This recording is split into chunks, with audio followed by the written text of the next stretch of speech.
Class 10 के सभी विद्यार्थियों, लो जी आपके डिमांड पर यहाँ पर सेट डी जो प्रैक्टिस पेपर का अपना चल रहा है मोस्ट इंपोर्टेंट क्वेश्चनों में से सेट ए अपना हो चुका है। बी और सी तक का पूरा सॉल्यूशन दे दिया। प्ले लिस्ट में लॉन्ग वीडियो को जरूर चेकआउट करो क्योंकि बड़ी मेहनत करके आपके लिए 23 तक का सॉल्यूशन बनाया, 23 तक का पूरा एक एक प्रश्नों का है ना, छोटे छोटे टुकड़ों में भी बना दिया जिसको जैसी जरूरत लगे।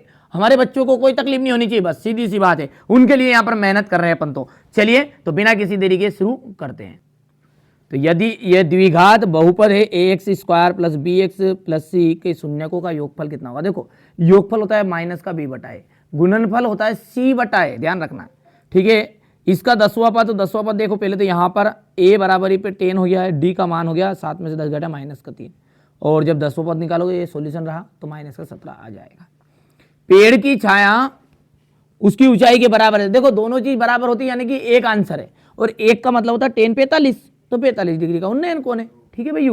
चलिए अगला है, यहां पर आ जाएगा त्रिज्यखंड का क्षेत्रफल पाई आर स्क्वायर थीटा बटा 360 होता है। गोले के आयतन का अनुपात, तो देखो घन है ये, आयतन का मतलब होता है घन घात 3, तो 4 का हो गया 4 चौको 16 और 16 चौको 64, 3 3 होते 27, इसने 3 का घन 27 है, तो ये क्षेत्रफल बोल रहा है और क्षेत्रफल को बोलते हैं अपन घात 2, तो 4 का हो जाएगा 16, 3 का हो जाएगा 9। आया समझ में। ये फॉर्मूला है माध्यक का, माध्य का। यहां से अपन आगे बढ़ते हैं, पूरे पेपर का सॉल्यूशन दूंगा, आप तो निश्चिंत रहो, है ना, आपके लिए विशेष पूरी चीजें तैयारी कर ली गई है। बिल्कुल आप तो मेहनत करो, कोई डरने की जरूरत नहीं। मैथ को अपन डराएंगे, अपन काय का डरेंगे मैथ से, ठीक है। चलो यहां से देखते हैं, a square plus b x plus c एक द्विघात बहुपद का उदाहरण है। एक द्विघात समीकरण a x square plus b x plus c बराबरी पे 0 का वास्तविक मूल नहीं होते, तो ये हो जाएगा। अनुक्रम जिसका पर प्रत्येक पद उसके पूर्ववर्ती पद से एक निश्चित अंतर रखता है तो एपी कहलाता है। यहां से इसके निर्देशांक 1, बी हो जाएगा। शंकु के छिन्नक के दोनों सिरे वृत्ताकार होंगे। सभी संभव प्रायिकताओं का योग कितना है, 1 होता है, ठीक है। यहां से अपन देखेंगे तो बात करें इंग्लिश मीडियम वाले बच्चों की, तो ये भर लेंगे हमारे।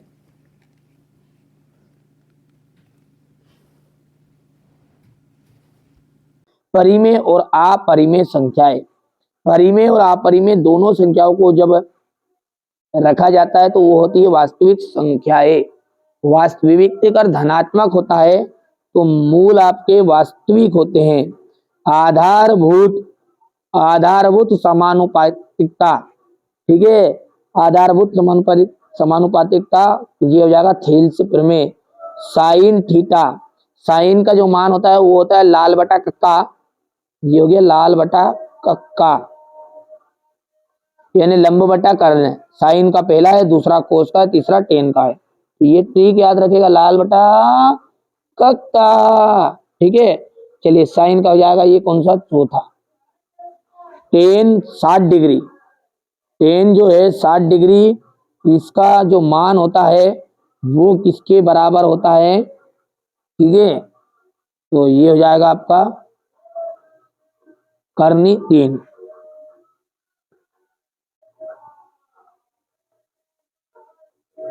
ठीक है। और 1 माइनस साइन स्क्वायर थीटा, इसका क्योंकि ये सर्व समीका है आपकी, sine square theta plus cos square theta equal होता है 1।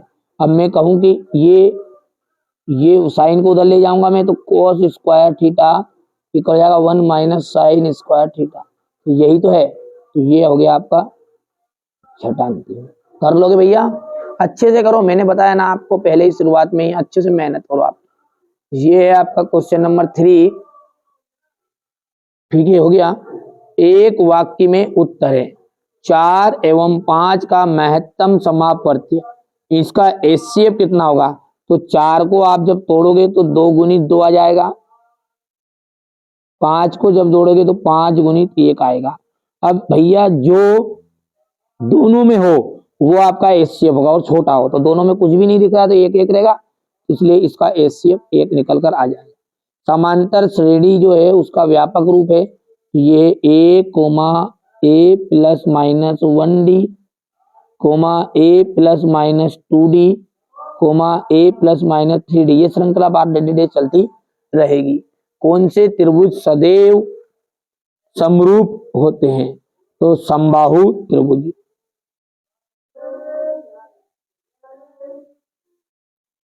मूल बिंदु से एक्स कोमा वाई के बीच की दूरी क्या होगी? तो मूल बिंदु से इसके दूरी होगी x square plus y square, क्योंकि यहाँ पर x1 का मान तो x रहेगा, लेकिन x2 का मान, क्योंकि एक तो ये हो गया एक्स कोमा वाई, ये आपका x1 y1 बन गया, और अगला रहेगा 0,0 x2 और y2। फॉर्मूले में जब रखोगे तो 0 का कोई वैल्यू नहीं रहेगा, इसलिए ये x वाला ही एक्स स्क्वायर बन जाएगा और y वाला वाई स्क्वायर बन जाएगा। ठीक है भैया, आगे बढ़ते हैं और अच्छे से आप तो तैयारी करिए। ठीक है, किसी बिंदु को केवल एक बिंदु पर प्रतिच्छेद करने वाली रेखा कहलाती है। तो एक बिंदु पर जो प्रतिच्छेद करेगी उसे हम कहेंगे स्पर्श रेखा। कोई एक वृत्त है ये, और इसको केवल और केवल एक ही बिंदु पर तो स्पर्श रेखा कहलाएगी। घटना ई की प्रायिकता और ई नहीं की प्रायिकता क्या होती है? तो एक फॉर्मूला है, आप जानते हैं ना, पीई प्लस पीई बार, इसका मान होता है 1। यहाँ पर इसकी प्रायिकता भी कितनी निकल जाएगी? 1 आ जाएगी। ठीक है, ये क्वेश्चन नंबर आपका 4 है ये। ठीक है, हो गया इतना। अब ये है आपका सत्य और असत्य। सत्य असत्य में क्या है? x और यहाँ पर x का जो मान है वो 0 और 1 है क्या? तो सही है। एक बार जब आप x के बराबर 0 लिखोगे तो 0 आ जाएगा, और ये -1 को उधर ले जाओगे तो प्लस का बन जाएगा। तो ये बिल्कुल राइट बात है आपकी। समरूप त्रिभुजों के क्षेत्रफल सदैव बराबर होते हैं। तो समरूप त्रिभुजों के जो क्षेत्रफल होते हैं वो भैया, ठीक है, सदैव बराबर नहीं हो सकते। तो ये आपका असत्य रहेगा। ठीक है, इसका मध्य बिंदु निर्देशांक ये 4,6 क्या गलत बात रहेगी? ये आपका असत्य रहेगा। किसी निश्चित घटना की प्रायिकता का जो मान है, किसी निश्चित घटना की प्रायिकता का मान 1 होता है, तो कोई निश्चित घटना की प्रायिकता का मान 1 ही होता है। ठीक है, चलिए आगे बढ़ते हैं। और अगला है वृत्त के केंद्र पर जीवा के द्वारा डाला गया लंब जीवा को समद्विभाजित करता। बिल्कुल, दीर्घ वृत्त खंड का क्षेत्रफल संगत त्रिज्य खंड के क्षेत्रफल से कम होता है क्या? ठीक है, तो ये आपका असत्य रहेगा। दीर्घ का मतलब होता है ज्यादा, ये आपका असत्य रहेगा, यानी गलत है। ठीक है, ये आपका क्वेश्चन नंबर 5 जो इंग्लिश मीडियम वाले बच्चों का है, और ये आपका दूसरा जो है वो असत्य है। ठीक है भैया, ये चौथा राइट है ना, बच्चों ने गलत कर दिया इसको, ये राइट है ना, और 5वां जो है वो राइट रहेगा, और छठा जो है आपका असत्य है। तो इसे ऊपर बता दिया मैंने ना, ऊपर से करके जहाँ समझा रहा हूँ वहां से करिएगा। कभी कभी क्या बच्चों के भरने में थोड़ा सा गलत कर भी देते हैं। सिद्ध कीजिए कि कर्णी 2 एक अपरिमेय संख्या है। HCF 18 है तो LCM 380 हो सकता है क्या?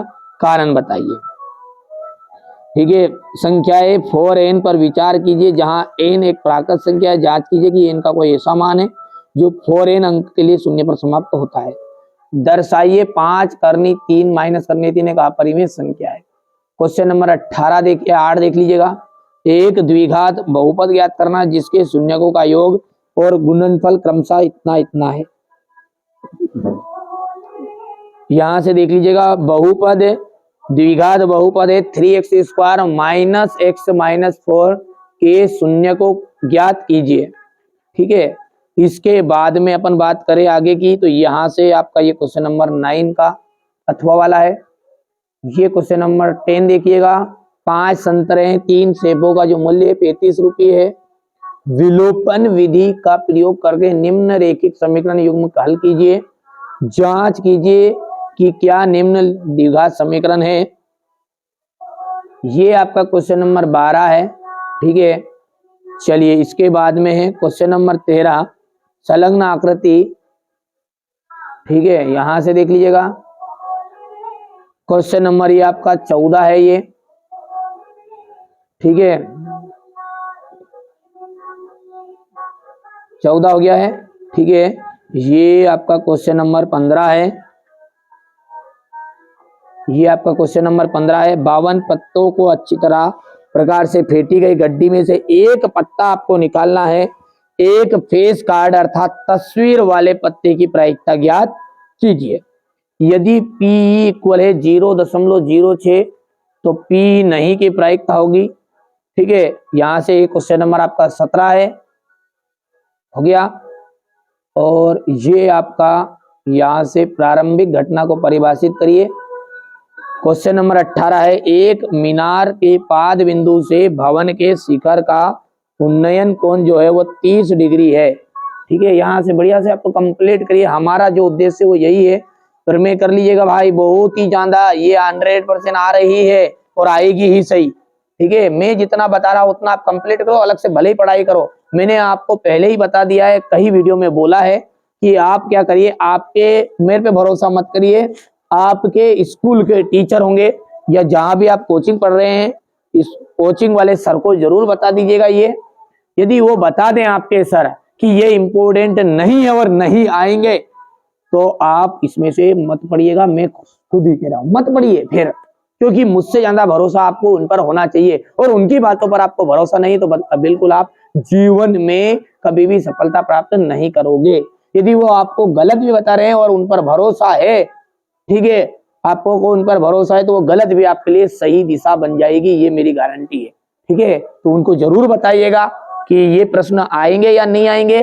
कि एक यूट्यूब वाला भैया है ना, वो सबको बता रहा है कि यही आएंगे यही आएंगे, आप बता दो कि सर कि ये आने वाले हैं या नहीं है, और वो बता देंगे आपको कि ये आएंगे या नहीं आएंगे ना। चलिए, तो ये क्वेश्चन नंबर आपका 22 है और ये इसका अथवा वाला है। ठीक है, चलिए आगे देखिएगा। क्वेश्चन नंबर 22 तक हो गया है। इसके बाद में हम बात करेंगे तो क्वेश्चन नंबर आपका 23 आएगा, है ना। ये क्वेश्चन नंबर 23 है। स्क्रीनशॉट ले लेना है भाई, है ना। ये हो गया, यहां से देखिएगा, ये इसका इंग्लिश मीडियम वाले बच्चों का है। स्क्रीनशॉट लेते हैं ना, अच्छे से करो, है ना। हमारा उद्देश्य यही है कि आप अच्छे अंक प्राप्त करो। यहां से आप देख सकते